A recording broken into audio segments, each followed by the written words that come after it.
நடிகர் தனுஷ் நடிக்கும் இட்லி கடை படத்தின் ட்ரெய்லர் வெளியீட்டு விழா. நடிகர் தனுஷ் இயக்கி நடித்துள்ள படம் இட்லி கடை.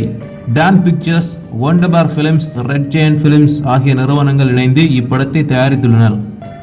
ஜி.வி. பிரகாஷ் இசையமைத்துள்ளார். அருண் விஜய், ராஜ்கிரண், சத்யராஜ், நித்யா மேனன், ஷாலினி பாண்டே, பார்த்திபன் ஆகியோர் முக்கிய கதாபாத்திரங்களில் நடித்துள்ளனர். அக்டோபர் 1ஆம் தேதியன்று இப்படம் திரைக்கு வருகிறது. சில நாட்களுக்கு முன்பு இந்த படத்தின் இசை வெளியீட்டு விழா பிரம்மாண்டமாக சென்னையில் நடைபெற்றது. தற்போது அடுத்த கட்டமாக இட்லி கடை படத்தின் ட்ரெய்லர் வெளியீட்டு விழாவை வருகின்ற செப்டம்பர் 20ஆம் தேதியன்று கோவையில் உள்ள மால் ஒன்றில் பிரம்மாண்டமாக நடத்துவதற்கு திட்டமிட்டுள்ளனர். இந்த விழாவில் தனுஷ் கலந்து கொள்கிறார். நீண்ட இடைவேளைக்கு பிறகு தனுஷ் தீவிரமாக ப்ரமோஷனில் கலந்து கொள்கிறார். நன்றி நண்பர்களே, இது போன்ற சினிமா தகவல்களை தெரிந்து கொள்வதற்கு எங்களுடைய சேனலை சப்ஸ்கிரைப் செய்யுங்கள்.